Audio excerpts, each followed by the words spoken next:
کہ جی اگر ہم نے عمران خان کو چلنے دیا تو اگلے 15 سال بھی یہی رہے گا، سمجھے نا.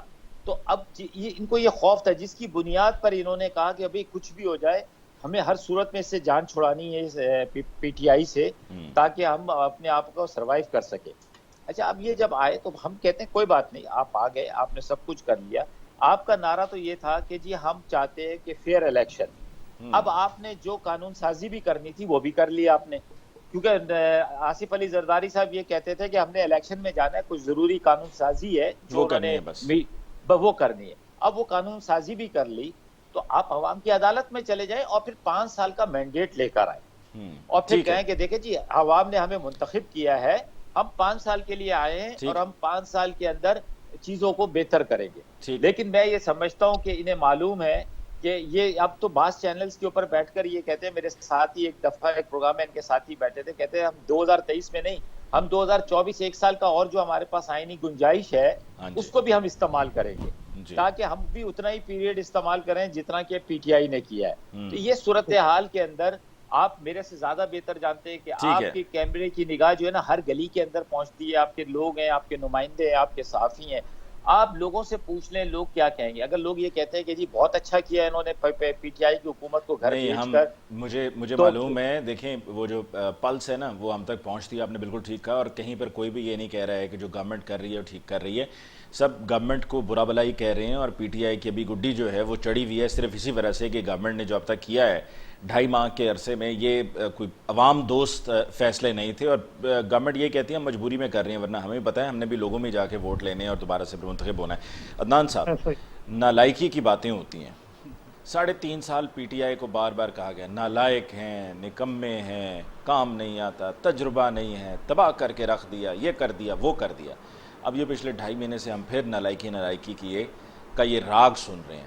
تو آپ ہی بتا دیجئے، آپ کی انڈیپینڈنٹ آنکھ ہے کہ دونوں میں سے نالائق کون ہے، اصل نالائق کون ہے؟ دونوں ہی دونوں ہی ہیں. دیکھیں دونوں کے پاس متبادل زیادہ نالائق کون ہے، کم نالائق کون ہے؟ دیکھیں متبادل دونوں کے پاس نہیں ہے. عمران خان بھی بہت دعوے کرتے تھے، میں 100 دن کا پروگرام انہوں نے مینار پاکستان میں دیا تھا اور وہ اس پہ کوئی بھی عمل نہیں کر سکے. اور وہ پھر ان کی بدقسمتی کہ کرونا بھی آیا 2 سال انہوں نے، لیکن ان کی کامیابی یہ ہے کہ انہوں نے کرونا وبا سے پاکستان کو بچایا اور زیادہ اچھا بچایا انڈیا کی نسبت، ایران کی نسبت اور ملکوں کی نسبت. تو یہ عمران خان کو کریڈٹ جاتا ہے.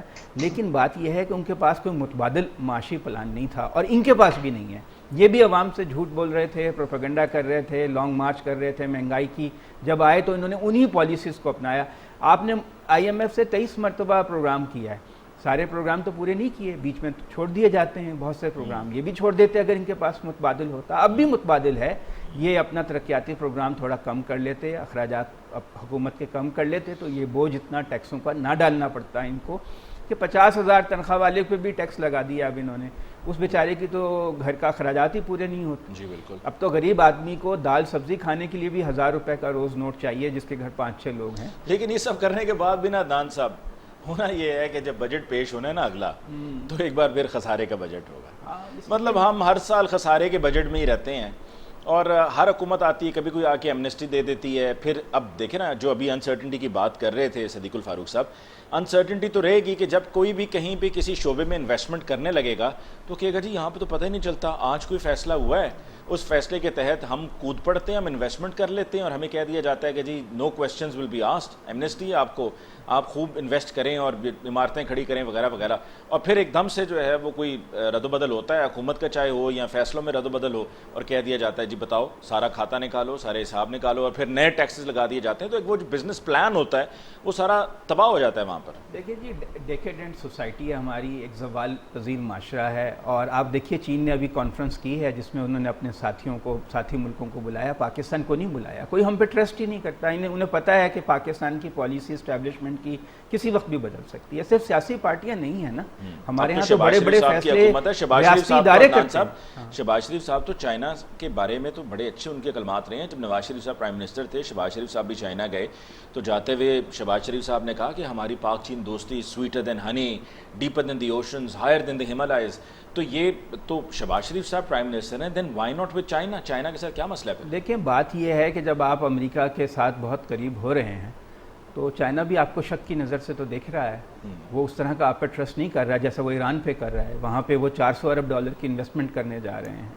ان کے آپ کوئی بھی ملک جو ہے جب وہ دیکھتا ہے کہ پاکستان کی ریاست جب ایوب خان کے زمانے سے آج تک امریکہ کی گود میں بیٹھی ہوئی ہے اور امریکہ کی مرضی کے بغیر یہ کچھ بھی نہیں کرتے ہیں، اور حتیٰ کہ روس سے آپ گندم تک نہیں لے سکتے، اس پہ کوئی عالمی پابندیاں نہیں ہیں، یعنی انہوں نے کوئی انٹرنیشنل سینکشن نہیں ہے مگر آپ نہیں لینا چاہ رہے اس لیے کہ امریکہ ناراض نہ ہو جائے. آپ ایران سے پائپ لائن کے ذریعے گیس لیتے تو $3.5 کی ملتی، $40 کی آپ LNG خریدنے پہ مجبور ہیں. اب آپ اس لیے نہیں لیتے کہ سعودی عرب ناراض نہ ہو جائے. آپ کی جو ایلیٹ ہے یہ ڈیکیڈنٹ ہے، آپ کے فیوڈلز کا قبضہ ہے، یہاں پر ایک مخصوص گروہ کا قبضہ ہے، ریاستی داروں کا قبضہ ہے، اسٹیبلشمنٹ کی حکومت ہے. پاکستان کا جو تحریری آئین جو ہے وہ نافذ نہیں ہے. پاکستان میں جو اصل آئین نافذ ہے وہ یہ ہے اسٹیبلشمنٹ اور وہ سیاسی لیڈر جس کو وہ کچھ عرصے کے لیے پسند کرے. کبھی وہ نواز شریف کو پسند کر لیتے ہیں، کبھی بے نظیر کو، کبھی عمران خان کو، آج شہباز شریف. 3-4 سال بعد شاید وہ بھی پسند نہ رہے. تو جب تک وہ پسند کریں گے یہ حکومت But instead of blaming the establishment, I personally feel کہ یہ ہماری ڈیموکریٹک پارٹیز کا بھی قصور ہے for giving the opportunity or always saying yes to an opportunity which comes their way. دیکھیں یہ کوئی پارٹیاں ڈیموکریٹک تو نہیں ہیں، خاندانوں کی یہ جاگیریں ہیں. اگر آپ نواز شریف کے خلاف بات کریں، آج صدیق فاروق کر کے دیکھیں ان کو پارٹی میں کیا ان کی حالت ہوگی، یا آفتاب جہانگیر عمران خان کے خلاف کوئی بات کر کے دیکھیں. یہ تو شخصیات کے گرد گھومنے والے کلب ہیں، فینس کلب ہیں. نہیں ابھی کھل کے کریں گے صدیق ٹرائبل سوسائٹی ہے. علی بھائی آپ میرے بارے میں تو بتا دیں عدنان بھائی کو. نہیں ذرا کریں گے، ابھی ایک سیشن کرتے ہیں اسی کا، کھل کے کریں گے. اب دونوں کو موقع دیں گے. عدنان صاحب نے بڑی زبردست بات کی. میرے خیال میں دیکھیں یہ پاکستان کا جو معاشرہ ہے قبائلی جاگیردارانہ معاشرہ ہے. یہاں پہ اب پہلی مرتبہ ایک مڈل کلاس اپنے آپ کو اسرٹ کر رہی ہے سوشل میڈیا کے ذریعے، اور وہ آپ اس کے اثرات بھی دیکھ رہے ہیں. اس میں ٹائم لگے گا لیکن اس وقت پاکستان کی حالت اچھی نہیں ہے. بڑی دیر سے عدنان سے مجھے وقفے کے لیے کہا جا رہا ہے، لیکن آپ سے میں نے شروع کیا تھا اس سوال سے کہ نالائق زیادہ کون ہے. آپ کے جواب کی روشنی میں اب ذرا سوال کو تھوڑا سا میں امینڈ کر لیتا ہوں. یہ بتا دیں بدنیتی میں اور نالائکی میں کیا فرق ہے؟ یہ تو کہنا بڑا مشکل ہے، لیکن بات یہ ہے کہ دھوکہ یہ سبھی دیتے ہیں. سب سیاستدان کہتے کچھ ہیں کرتے کچھ ہیں. سازش اور مداخلت میں کیا فرق ہے؟ اچھا یہ تو آپ لوگوں کا بیانیہ ہے نا، اس پہ آپ چونچے لڑاتے رہتے ہیں، قوم کو بیوقوف بنایا ہوا ہے سب نے مل کر. بات یہ ہے کہ آپ کے پاس بھی کوئی پالیسی نہیں تھی اور ان کے پاس بھی کوئی پالیسی نہیں ہے. عوام کو الو بنایا ہوا ہے. ساری عوام 23 کروڑ اس میں سے آدھے غریب ہیں، اپنی بقا کی جنگ لڑ رہے ہیں. ان بیچاروں کے پاس تو ایک وقت کا کھانا بھی نہیں ہے. اس وقت جو حالات ہیں ایک وقت کا کھانا بھی آدھی پاکستان کی آبادی افورڈ نہیں کر سکتی ہے. اور باقی جو سفید پوش لوگ ہیں وہ اب پہلے تو کار والا مشکل میں تھا، اب موٹر سائیکل والا بھی مشکل میں. 68 روپے انہوں نے بڑھا دیا ہے. بجلی میں 8 روپے یہ بڑھانے جا رہے ہیں جولائی اگست اور اس میں 3 مرحلوں میں. تو یہ تو انہوں نے سفید پوش طبقے کو کرش کر کے رکھ دیا. ایک بریک لیتے ہیں. اور ابھی آپ نے جو بات کی نا کہ پہلے صرف گاڑی والا پریشان تھا، موٹر سائیکل والا بھی پریشان ہے. ہمارے کیمرامین صاحب جو میرے والے کیمرے پہ کھڑے ہیں نا، آپ نے جب یہ بات کہی عدنان صاحب تو انہوں نے فوراً اس کو انڈورس کیا اور صاحب انہوں نے کہا ہاں واقعی تو پریشانی تو ہے. ایک بریک لیتے ہیں جی، بریک کے بعد لوٹ کے آئیں گے، ڈسکشن کو کنٹینیو کریں گے. ہمارے ساتھ رہیے.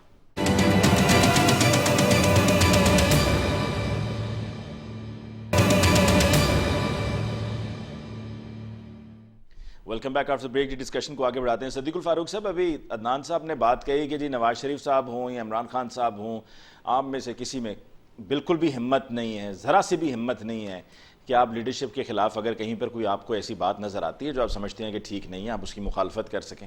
آپ پارٹیوں کے خلاف بیان بازی جو ہے وہ پبلکلی کریں، یہ تو پارٹی ڈسپلن کی خلاف ورزی ہے. لیکن جب میٹنگ ہوتی اس کے بعد اپنی تجاویز دینا تو بالکل ٹھیک ہے.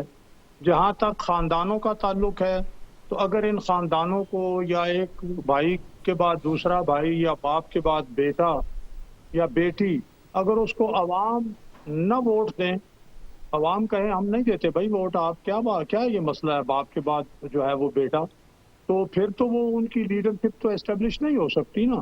وہ انڈیا ہو، سری لنکا ہو، بنگلہ دیش ہو، بنگلہ دیش میں دیکھ لیں اور بہت سی جگہ یہ اس طرح کے معاملات چل رہے ہیں. اس وقت تک چلیں گے جب تک عوام ہی انکار کر دیں کہ صدیق الفاروق آپ تو تھے پارٹی کے سربراہ، اب آپ کے بیٹے کو ہم نے ووٹ نہیں دینا، کوئی اور بندہ اگر ہوگا تو ہم کریں گے. یہ تو اب وقت ہے جب تک عوام ہی اس کو تسلیم کریں گے ہم کون ہوتے ہیں یہ کہنے والے. دوسری بات جو میں آپ سے عرض کروں گا، عدنان عادل صاحب نے بہت اچھی باتیں کی. حقائق سامنے رکھے ہیں. ہمارا واقعی گھر درست نہیں.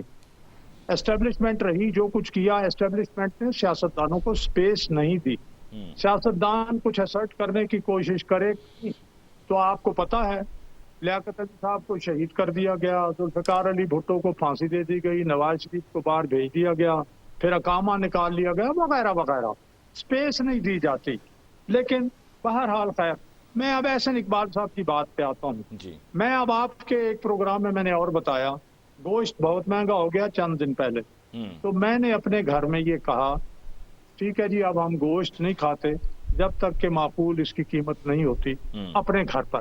احسن اقبال صاحب سے بھی اگر وہ مشورہ دینے کی بجائے یہ کہہ دیتے کہ میں نے آج سے چائے جو ہے میں پہلے 3 کپ روزانہ پیتا تھا، آج سے میں نے 1 کپ کر دی. یا ایک اور بات کرتے ہیں صدیق الفاروق صاحب کہ اگر احسن اقبال صاحب یہ کہتے ہیں کہ آج سے میں، جس طرح اعظم سواتی صاحب کسی دور میں نا یہ 2008 سے 2013 تک اپنی منسٹری کے اخراجات خود دیکھتے تھے، تو احسن اقبال صاحب کہتے ہیں جی میں اپنی منسٹری کے اخراجات خود دیکھوں گا، سرکاری خزانے پر بوجھ نہیں آنے دوں گا.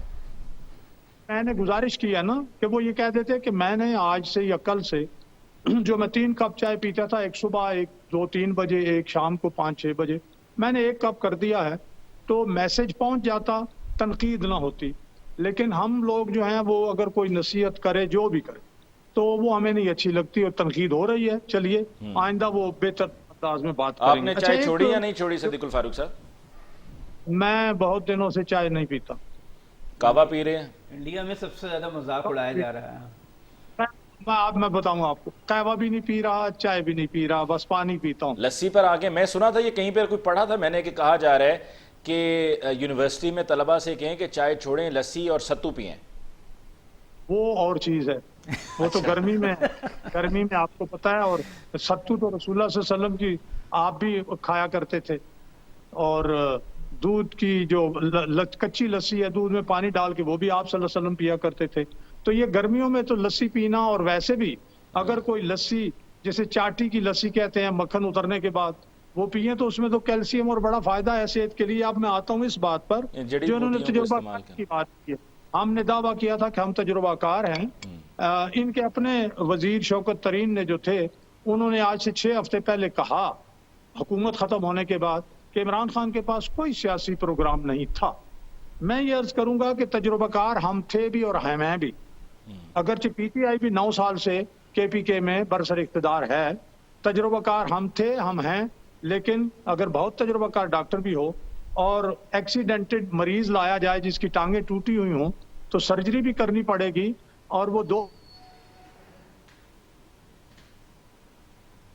جی صدیق الفاروق صاحب فریز ہو گیا. جی صدیق الفاروق صاحب سے ابھی بات ہو رہی تھی، ویڈیو ان کی یہ جو سرجری ہو رہی ہے، ہم اس پہ کوئی خوش نہیں ہے، لیکن سرجری تو کرنی پڑے گی بھائی.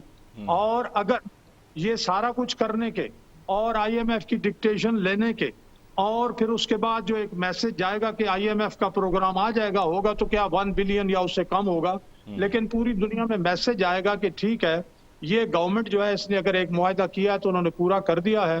وہ پھر باقی بھی آپ کے دوست جو ہیں آپ کے ساتھ تعاون کریں گے. یعنی کہ ملک کا آپریشن کر رہی ہے گورنمنٹ، ملک کا آپریشن ہو رہا ہے. اور سرجن جو ہے وہ شہباز شریف ایکسیڈنٹ مریض آپ نے دیا ہے اس کو ٹھیک کرنا، اور یہ ایکسیڈنٹ کیا ہے عمران خان صاحب نے. یہ خود بھی تو $7 ارب چھوڑ کے گئے تھے، عمران خان تو $16 ارب چھوڑ کے گئے تھے. تو اپنا بھی تو ایکسیڈنٹڈ مریض بتائیں نا آپ. اب میں آپ سے درخواست کروں گا آفتاب جہانگیر صاحب اگر مداخلت نہ کریں اپنی باری نہیں، آفتاب جہانگیر صاحب نہیں، عدنان عادل صاحب نے بات کی. عدنان عادل صاحب آپ خود ان کے اپنا کیا نام ہے جو لاہور سے ہیں MNA منسٹر تھے، منسٹر آف اسٹیٹ، وہ گورنر صاحب کے بیٹے، نام یاد آنا چاہیے مجھے، یاد آ جائے گا، حماد اظہر صاحب کی اسمبلی میں جو انہوں نے اسٹیٹمنٹ دی تھی، انہوں نے یہ اعتراف کیا کہ $18 بلین مسلم لیگ نون کی حکومت نے چھوڑے.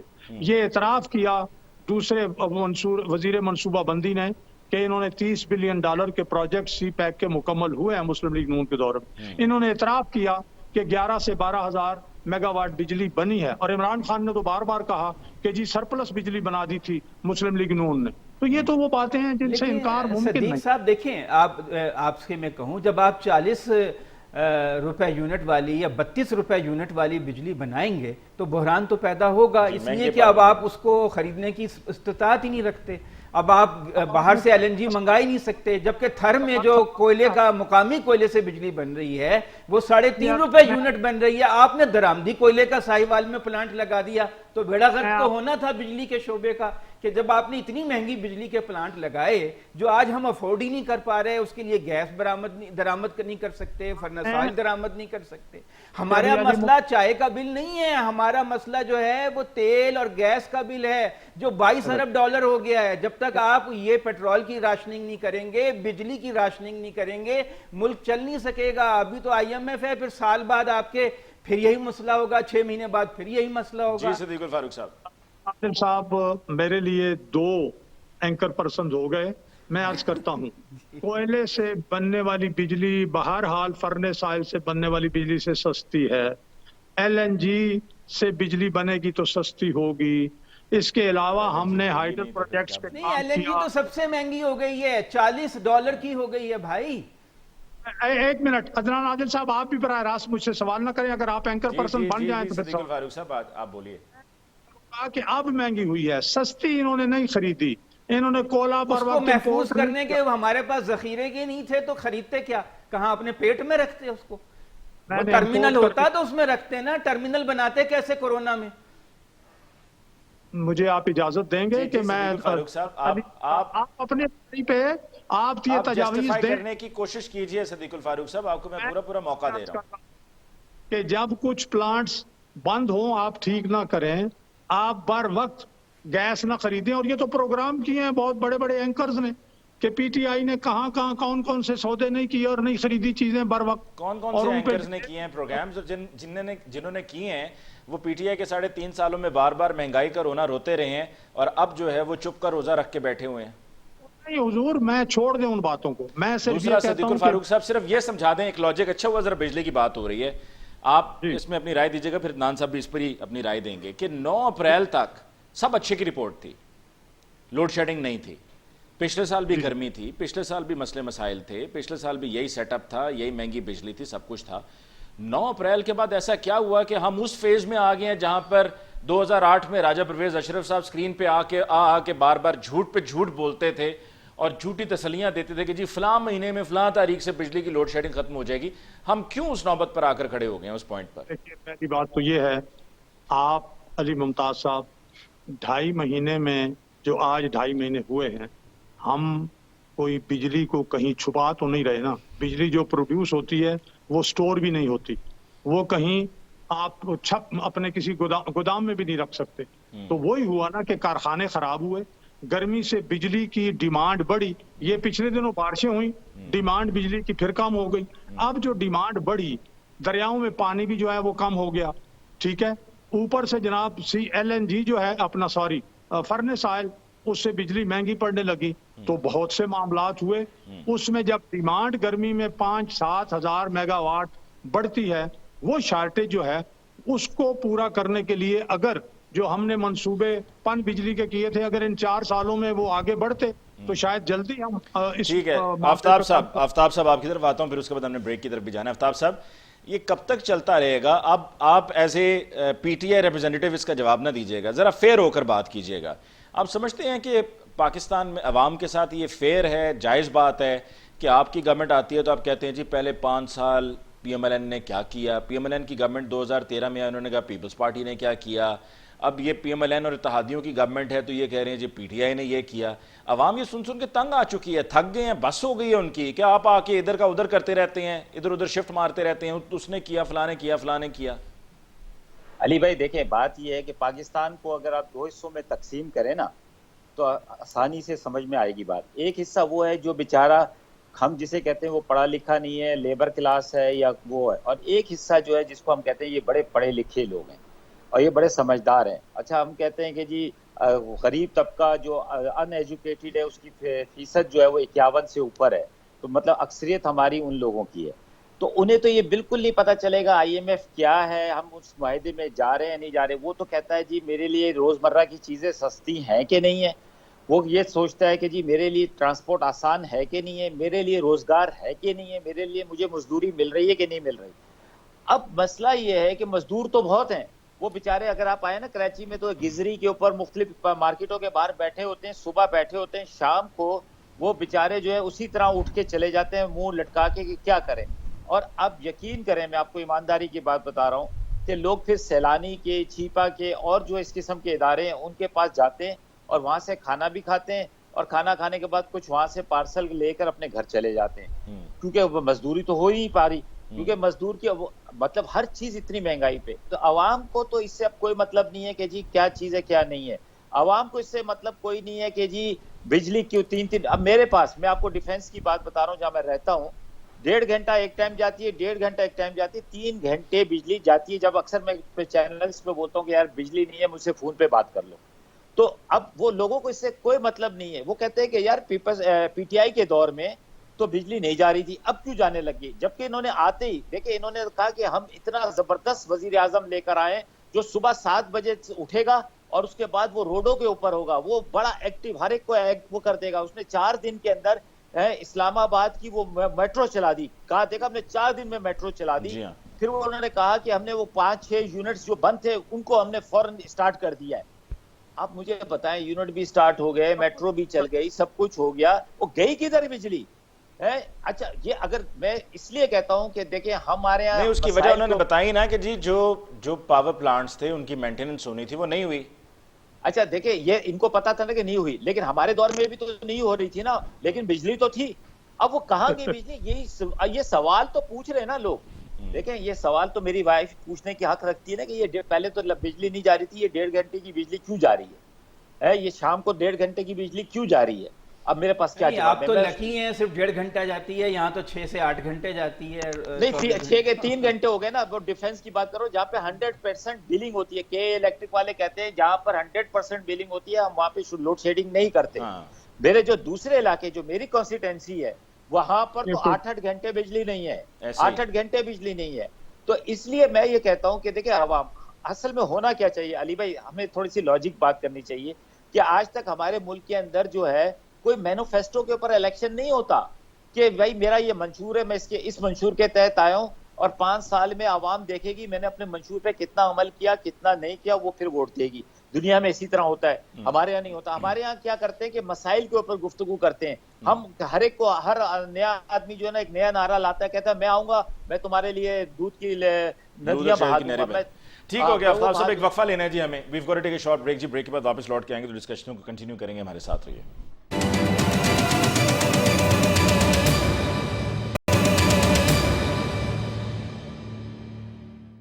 ویلکم بیک آفٹر بریک جی. ڈسکشن کو آگے بڑھاتے ہیں. عدنان صاحب گفتگو تو اسی طرح سے چلتی رہے گی, الزامات بھی اسی طرح سے لگتے رہیں گے. آپ کو کوئی حل اس میں نظر آ رہا ہے اس کشمکش میں, اس الزامات کی سیاست میں کہ جہاں پر نہ مانتے ہیں نہ باز آتے ہیں؟ دیکھیں پورا سچ کوئی بھی نہیں بولتا. اب جیسے بجلی کی آپ نے بحث شروع کی, انہوں نے ان پہ الزام لگایا, نون لیگ والوں پہ, نون لیگ والے پی ٹی آئی پہ لگاتے ہیں, جبکہ حقیقت یہ ہے کہ انہوں نے ایسے آئی پی پیز لگوائے جو امپورٹڈ فیول سے چلتے ہیں, گیس, ڈیزل, فرنس آئل. اور اگر یہ درآمدی کوئلہ, ساہیوال کا پلانٹ درآمدی کوئلے پہ لگایا, وہی اگر یہ لوکل کوئلے پہ لگاتے تو آج پرابلم نہ ہوتی. اس وقت بجلی کا بحران صرف اس لیے ہے, مینٹیننس کا مسئلہ نہیں ہے, بلکہ اس لیے ہے کہ ہم مہنگی گیس, ایل این جی اور فرنس آئل نہیں خرید سکتے. ہمارے پاس اتنا زر مبادلہ نہیں ہے کہ ہم خرید سکیں. اصل مسئلہ یہ ہے بجلی کے بحران کا. اور جنہوں نے یہ درآمدی فیول کے اوپر پلانٹ لگوائے وہ قصوروار ہیں. اب یہ بات, یہ سیاستدان جو ہیں آدھا سچ بتاتے ہیں, پورا سچ نہیں بتاتے. مجھے سچ بات یہ ہے, میں نا امید ہوں, مجھے کوئی اس وقت حل نظر نہیں آتا. یا تو پاکستان کی جو مڈل کلاس ہے پاکستان کے شہروں میں اور جو تعلیم یافتہ طبقہ ہے وہ بہت زیادہ زوردار تحریک شروع کرے جو نان پارٹیزن. میرا آپ سے اگلا سوال تھا, آپ کو لگتا ہے کہ یہ تحریک کے لیے ایک پڑھا لکھا طبقہ نکلے گا, اپنی چیزوں کو, نوکریوں کو ایک طرف رکھ کر نکلے گا ایک بار کہ ہمیں کچھ کرنا ہے؟ ہم جب وہ تحریر اسکوائر کی بات سنتے ہیں لیکن وہ ہمارے ہاں مجھے تو ہوتا ہوا نظر نہیں آتا ہے. اور آپ نے بھی مفتاح صاحب کا بھی بیان سن لیا تھا, ان کا یہ کہنا تھا کہ جی یہ دیکھ رہے ہیں انہوں نے ورگلانے کی کوشش کی تو کون نکلا؟ کوئی بھی نہیں نکلا. ہاں یہ بات ٹھیک ہے, اگر پرامن کوئی گیدرنگ ہو تو لوگ نکل آتے ہیں. پنجاب میں بھی آپ دیکھیں ہزاروں لوگ آ جاتے ہیں, لیکن اگر انہیں معلوم ہو ڈنڈا سوٹا ہوگا, ٹیئر گیس ہوگی, پھر نہیں آتے.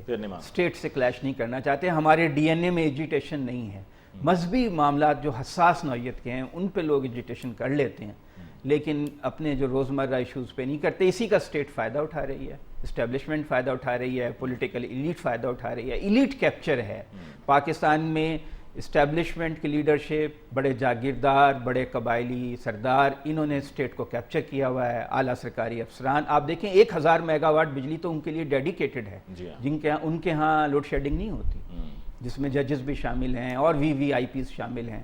تو 1000 میگا واٹ بجلی صرف ان کو دی جاتی ہے. دیکھیں یہ کفایت شعاری بھی چلیں گورنمنٹ اپنے اوپر اپلائی کر لیتی ہے، لیکن اگر آپ دیکھیں گے جو بازار میں نئی سے نئی گاڑیاں آ رہی ہیں تو اس میں جو سب سے مہنگی گاڑی ہے وہ تمام ان جگہوں پہ، ان دفاتر میں، ان بیوروکریٹس اور ان ججز کے پاس پہنچ چکی ہوئی ہیں کہ جن کو گاڑیوں کو تبدیل کروانا تھا، اور ان کے پاس وہ نئی گاڑیاں پہنچ گئی ہوئی ہیں. تو وہاں پر کہیں پر کوئی یہ نہیں ہے کہ جی آپ چھوٹی گاڑی پر آ جائیں، آپ وہاں پر پیسے بچا لیں. ہم شہری نہیں ہیں ممتاز بھائی، ہم رعایا ہیں. جی بالکل ہم رعایا ہیں. اور غلامی تو باہر کی غلامی تو بعد کی بات ہے، ہم تو with in our own country لگتا ہے کئی مرتبہ کہ شاید غلامی، ہم اپنی ہی غلامی، اپنوں ہی لوگوں کی غلامی کریں.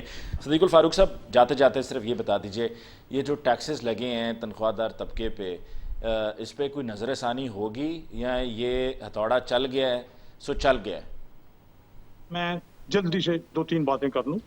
ایک تو جو کیفیت ہے اس میں مختلف طبقات اگر اسی طرح کوئی ایکسپلائٹ کرتے رہیں اس ملک میں تو زیادہ تو پھر یہ سلسلہ نہیں چل سکتا. دوسری بات یہ ہے جو عدنان عادل صاحب نے فرمایا کہ کوئی مڈل کلاس بہت زور کی تحریک فرض کریں تحریک چلاتی ہے، تحریک 6 مہینے سال لے جاتی ہے، تو اس میں ملک کا کیا ہوگا؟ یہ بھی دیکھ لیں کہ اگر 6 مہینے سال کے بعد فرض کریں کوئی تحریک کامیاب ہوتی ہے، ملک کیا کرے گا؟ ڈیفالٹ کر جائے گا. اگر ڈیفالٹ کرے گا تو پھر کیا ہوگا؟ ملک کے ساتھ حشر کیا ہوگا؟ ہاں میں یہ عرض کرتا ہوں کہ اس صورتحال جو آپ نے کہا ہے، ٹیکس جو لگے ہیں اس پہ شاید کچھ طبقات سے مزید بیٹھ کے بات کی جائے. جو ڈرافٹ بجٹ کا پیش کیا گیا تھا سوچ سمجھ کے کیا گیا تھا، IMF کے ڈنڈے کی وجہ سے یہ باتیں کرنی پڑیں. میرا یہ خیال ہے کہ 4 مہینے سے 6 مہینے میکسیمم، میری سوچ کے مطابق، میں بھی مڈل کلاس سے تھوڑا کم، لوور مڈل کلاس سے اوپر مڈل کلاس سے کم میری جو معیشت ہے وہ یہی ہے. تو میں یہ سمجھتا ہوں کہ شاید ہم تھوڑا سا تعاون کریں، برداشت کریں. تو جس 4 سے طریقے 6 مہینے میرا یہی خیال ہے کہ ہم بہت جو زیادہ گمبھیر صورتحال ہے اس سے انشاءاللہ العزیز وہ 4 نکل سے 6 مہینے کے بعد بھی کوئی نیا جو ہے وہ فارمولا پیش کر دیا جائے گا اور نئی وجوہات کا ایک پنڈورا باکس کھول دیا جائے گا. کہ ماضی ہمارا اس طرح سے 4 سے 6 مہینے میں آپ کو نظر آ رہا ہے؟ ذرا کوئکلی بتائیے گا، پروگرام کو مجھے کلوز کرنا ہے. 4 سے 6 مہینے میں آپ کو مسئلہ حل ہوتا ہوا نظر آ رہا ہے؟ وہ جو لوگ ہیں نا جن کی یہ ڈیمانڈ ہے کہ وہ چائے کا، جن کو کہا گیا ہے چائے کم پینے کی، وہ قوم ہی نہیں رہے گی. چلیں پروگرام کو ہمیں کلوز کرنا ہے آفتاب صاحب، لیکن یہ ہے کہ آپ لسی پئیں اور ستو بھی. لسی بھی شوق سے پیتا ہوں، ستو بھی پیتا ہوں، اور چائے میٹھی ذرا زیادہ پینا شروع کر دیں، لسی بھی ستو بھی. ویسے بھی PTI والوں کا خون گرم ہے، ذرا ٹھنڈے رہیں تھوڑا سا. آج تو میں ٹھنڈا رہا ہوں علی بھائی. جی بالکل. صدیق الفاروق صاحب کا بھی خون جو ہے وہ ذرا گرم ہے. آج مجھے لگتا ہے کہ وہ واقعی میں لسی اور ستو پی رہے ہیں. انہوں نے خود بھی کہا ہے کیونکہ آج انہوں نے ٹھنڈی گفتگو کی ہے، ورنہ وہ بھی عموماً جو ہے نا، اصل میں آپ 2 اینکر بیٹھے ہوئے تھے نا. چلیں بہت بہت شکریہ جی صدیق الفاروق صاحب آپ کا، آفتاب صاحب آپ کا، عدنان صاحب آپ کو بہت بہت شکریہ. ناظرین اس کے ساتھ ہی آج کے پروگرام کا وقت ختم ہوا چاہتا ہے. گرمی کا موسم ہے تو اس میں کوئی حرج نہیں کہ اگر لسی اور ستو پی لیے جائیں. مجھے علی ممتاز کو دیجیے اجازت. اللہ نے کے مان.